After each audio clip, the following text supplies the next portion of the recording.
আসসালামু আলাইকুম। কেমন আছেন সবাই? আশা করছি ভালো আছেন। আলহামদুলিল্লাহ আমি ভালো আছি। নতুন আরও একটি ভিডিও নিয়ে চলে এসেছি আপনাদের সামনে। আশা করছি আমার ভিডিওটি আপনাদের ভালো লাগবে।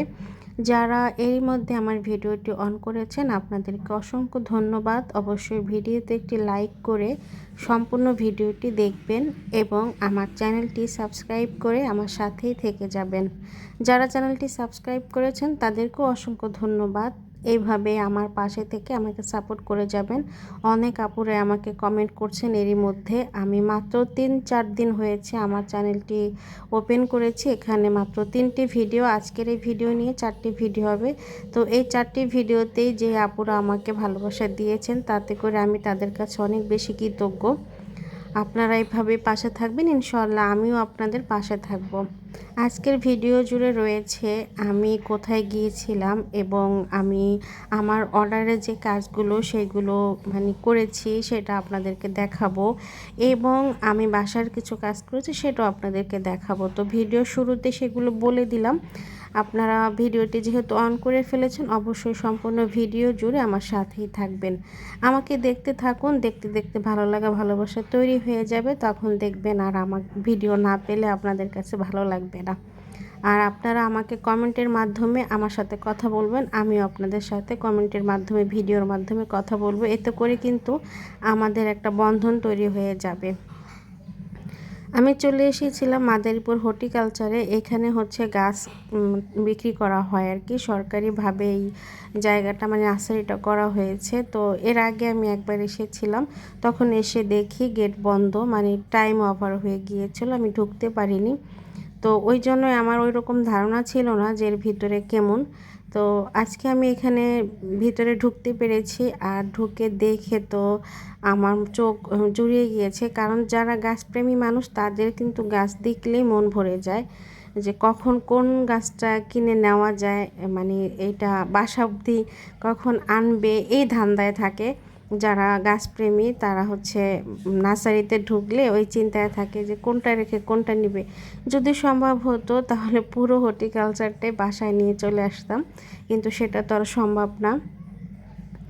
গাছের কদর মাত্র গাছপ্রেমী বাগানি আপুরাই বুঝতে পারবেন। যে এখানে যে গাছগুলো দেখতে পাচ্ছেন পর্তুলিকা, আমার মনে হচ্ছিল যে এখান থেকে আমি কিছু গাছ তুলে নিয়ে চলে আসছি, কিন্তু এটা তো একদমই ঠিক হবে না, নিষেধ আছে এখান থেকে গাছ ধরা ফুল ধরা। শুরুতে বলে দিয়েছে যে আপনারা ভিতরে গিয়ে কিছুই ধরবেন না, যেটা কিনতে হবে সেটা ওনাদেরকে বলতে হবে, বলার পরে ওনারা হচ্ছে আপনাকে বের করে দিবে, তারপরে আপনি সেটা দরদাম করে কিনে নিয়ে আসবেন।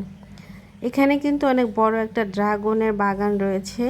আমি তো দেখে অবাক হয়ে গিয়েছি যে নার্সারিটা এত বড়, যে এখানে অনেক বড় বড় বাগান করে ফেলেছে তারা।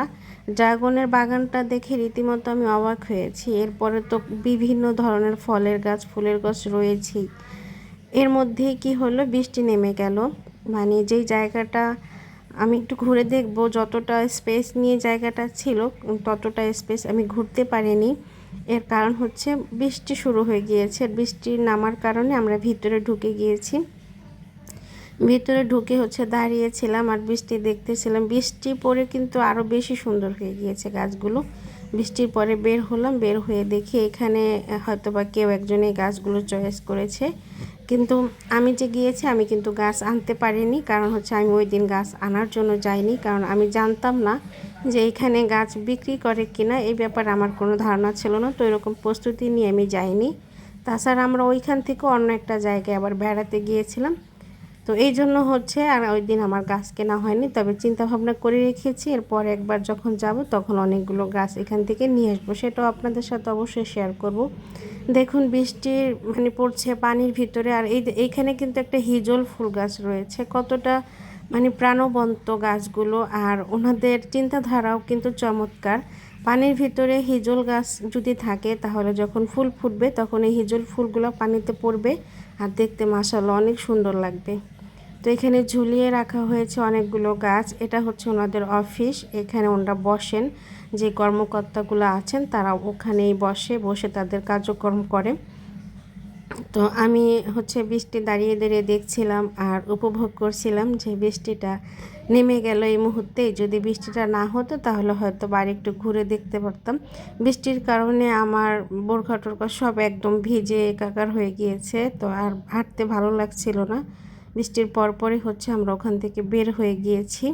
ওখান থেকে বের হয়ে আমরা হচ্ছে ঘটকচর গিয়েছিলাম, তো সেটা আর আপনাদের সাথে শেয়ার করিনি, কারণ এতে করে ভিডিওটা অনেক বেশি লম্বা হয়ে যাবে। আর ঘটকচর আমরা যেখানে গিয়েছিলাম সেই জায়গাটা আমরা মূলত চিনতাম না, তো এখানে যাওয়ার জন্য যে সহজ রাস্তা সেটাও আমাদের মানে ভাবতে খুঁজে নিতে কষ্ট হয়েছিল। তো এই জন্য হচ্ছে ওই সময় ওই ব্যস্ততায় ছিলাম আর ভিডিও ওপেন করা হয়নি। এরপরে তো বাসায় চলে এসেছি।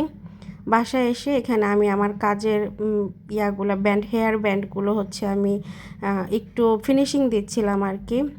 এগুলো হচ্ছে কি মানে সুতাটা হালকা বের হয়ে থাকে, তখন যদি একটু গ্যাসের আগুন দিয়ে জ্বালিয়ে দেওয়া হয় তাহলে কিন্তু এই সুতোগুলো আর বের হয়ে থাকে না, ফিনিশিংটা অনেক বেশি সুন্দর আসে। মাঝখানে আমি বলে নিই আপু ভাইয়ারা, আমি খুব গুছিয়ে কথা বলতে পারি না, আমি ইংলিশ কথাও বলতে পারি না, আমি মানে আমার কথার মধ্যে অনেক জড়তা থাকে, আমি শুদ্ধ উচ্চারণে কথা বলতে পারি না।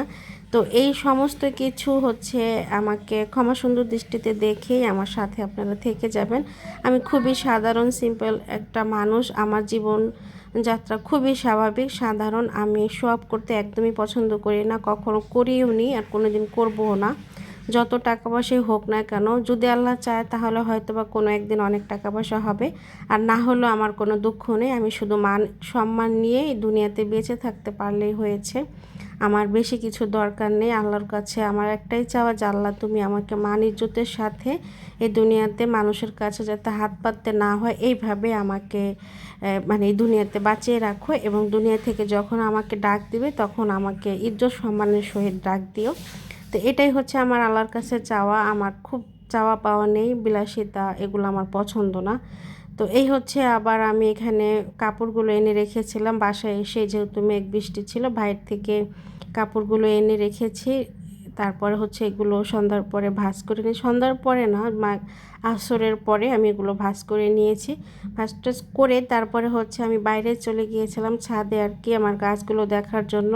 তো গাছগুলো দেখে, বৃষ্টির দিন বা বর্ষার দিনে কিন্তু দেখবেন সকাল আর মানে সন্ধ্যা এই দুই সময়ের আকাশটা এত বেশি সুন্দর থাকে, যেটা আর অন্য কোনো সিজনে আপনি পাবেন না। তো এই সময় বর্ষার সিজনে আসলে কিন্তু আমি মানে এখন তো আমি ব্লগিং ভিডিও করছি, কিন্তু তখন আমি করতাম না ভিডিও, তখনও হচ্ছে আমি এই আসমানের ভিডিও করে রাখতাম, আমার কাছে ভালো লাগতো আর কি। মনে হতো যে এত সুন্দর আল্লাহ পাক সাজিয়েছেন। তো এটা আমি একটু আমার মানে ক্যামেরায় বন্দি করে রাখি। আসলে কি আল্লাহ পাক আমাদেরকে এত ভালো রেখেছে, তারপর আমরা শুকরিয়া আদায় করি না এবং শুকরিয়া আদায় করতে ভুলেই যাই। আপনি দুনিয়ার দিকে তাকিয়ে দেখেন যে কত সুন্দরভাবে আল্লাহ পাক এই দুনিয়াকে সাজিয়েছে আমাদের জন্য, আমাদের চোখ জুড়ানোর জন্য, আমাদের মন জুড়ানোর জন্য, ভালো লাগার জন্য। এরপরে আমাদের তো হাজার হাজার নিয়ামত আল্লাহ দিয়েছে, সেটা তো সে মানে শুকরিয়া আদায় করে শেষ করতে পারবো না। আমি যেভাবে আছি, আমার জীবনযাত্রা যেভাবে চলছে, আমি আল্লাহর কাছে হাজারবার শুকরিয়া আদায় করি আলহামদুলিল্লাহ যে আল্লাহ আমাকে অনেক ভালো রেখেছেন। এতটুকুই আল্লাহর কাছে আমার চাওয়া ছিল, আল্লাহ আমাকে দিয়েছেন। হয়তো এর চাইতে আরও বেশি কিছু দিতে পারেন, কিন্তু আমি এখন এই মানে শুকরিয়া আদায় করি। তো দেখতে দেখতে কিন্তু আমি ভিডিও শেষ প্রান্তে চলে এসেছি। এখন মাগরিবের পরের ভিডিও এটা। মাগরিবের পরে দেখেন আসমানটা কত সুন্দর, আজান চলছিল। আমি ওই টাইমে মানে কিছু সময় ভিডিও নিয়ে তারপর আবার ঘরে চলে এসেছি নামাজের জন্য। তো আমার ভিডিও জুড়ে যারা এতক্ষণ ছিলেন আপনাদেরকে অসংখ্য ধন্যবাদ। এইভাবে আমাকে সাপোর্ট করবেন, আর যেসব আপুরা ব্লগিং করছেন আমাকে কমেন্ট করবেন, আমি অবশ্যই আপনাদের ভিডিও গিয়ে দেখে আসবো এবং আমার মূল্যবান মতামত আপনাদেরকে জানিয়ে দিয়ে আসবো। সবাই ভালো থাকবেন, সুস্থ থাকবেন, আমার জন্য দোয়া করবেন। আপনাদের জন্য অনেক বেশি দোয়া ও শুভকামনা নিয়ে আজকে কিন্তু আমি এখানে বিদায় নিয়ে নিচ্ছি। আল্লাহ হাফেজ, আসসালামু আলাইকুম।